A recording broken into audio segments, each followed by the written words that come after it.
欢迎来到星星频道，请点击订阅并关注，获取最新资讯。一笑随歌后劲这么大，不只是李沁陈哲原有 CP 感，而是宿敌变同盟这条线拍得太狠。一笑随歌最让人意外的，不是他开播时有多热，而是他播完之后居然还有这么强的后劲。公开资料显示，这部剧改编自赤义千语的小说《一笑》，由李沁、陈哲远主演。2025年10月2日在爱奇艺开播，共38集。到了2026年3月，这部已经播完近半年的剧又因为热度回流冲上平台飙升榜，再次被很多观众翻出来讨论。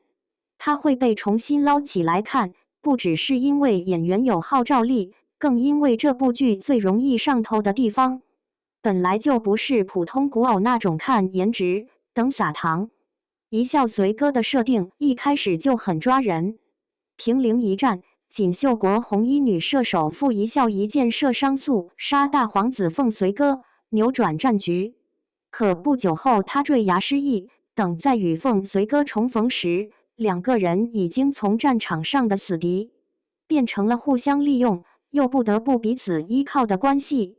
这种关系比先婚后爱或者误会虐恋更有粘性，因为它不是一开始就奔着恋爱去的，而是带着仇，带着利用，带着试探，甚至带着一点谁都不肯先认输的狠劲在往前推。傅一笑不是等着被拯救的女主，她是能在战场上一剑改局的人。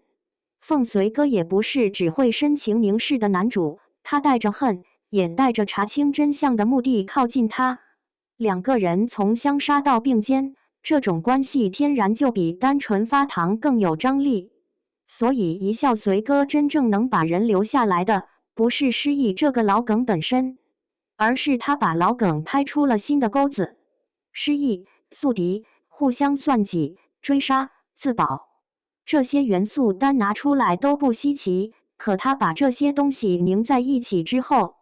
反而有了一种很直接的爽感。你明知道这两个人都不简单，也明知道他们不可能轻易信任彼此，可偏偏就是想看他们什么时候先看穿对方，什么时候先装不下去，什么时候又会从利用里慢慢尝出真心。李沁这次最对的地方，是他真的把女将军那股英气演出来了。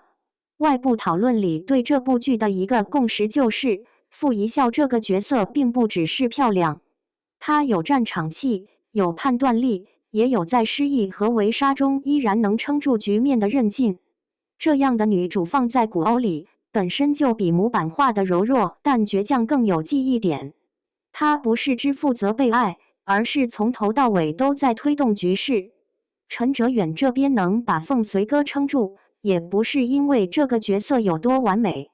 而是因为他把那种既想报一箭之仇，又不得不把傅一笑留在身边的复杂感演出来了。这个角色最吸引人的地方，不是单纯腹黑，而是他的情绪始终带着压着不说的东西。恨是真的，怀疑是真的，想利用他也是真的，可偏偏在不断靠近的过程中，他又没办法再把他当成纯粹的棋子。这样的男主比单纯的深情王爷更容易把观众勾住。这也是为什么很多人后来回头看一笑随歌，会觉得他比预想中更耐追。他当然有古偶常见的浓烈设定，也有失忆、求困、宿命、旧仇这些很容易被说成狗血的元素。但问题是，他并没有把这些桥段拍得很空。相反，外部评论里不少人提到，这部剧节奏推进很快，男女主是势均力敌的关系，很多看起来很老的梗，反而因为人物关系成立而显得带感。一笑随歌还有一个很值钱的地方，是它不是那种只靠甜来维持热度的剧。你会发现，真正让人想往下追的，并不是他们什么时候表白，而是他们到底什么时候才能真正站到同一边。因为这部剧最核心的吸引力，从来不是爱情单线，而是爱情、仇恨、真相和生存被捆在了一起。两个人每往前走一步，都不只是情感推进，也是局势推进。这就让他看起来不是单纯谈恋爱，而更像两个站在风口浪尖上的人，被迫在不信任里磨出信任。也正因为这样，它播出半年后还能被重新翻出来，其实一点都不奇怪。2026年3月，这部剧出现明显回温，相关报道直接提到它已接近40%的热度，飙升幅度冲上爱奇艺榜单前列，成了播后半年逆袭的典型案例。能出现这种长尾，往往说明它不是那种只靠首播宣发冲一下就散掉的剧，而是人物关系、情绪浓度和讨论点都留住了一部分观众。说到底，一笑随歌最值得看的，不是它有多少古偶标配，而是它终于把宿敌变同盟这件事拍出了该有的狠劲和粘性。傅一笑和凤随歌这对最上头的地方，不是甜，而是危险；不是一眼万年，而是谁都带着立场，带着伤，带着算计，结果偏偏在最不该动心的时候动了心。这样的关系一旦拍顺了，后劲本来就会很大。最近在冷映 LAN TV 补看这部剧时，我最大的感受也是这样，他真正打人的不是那支改写战局的剑，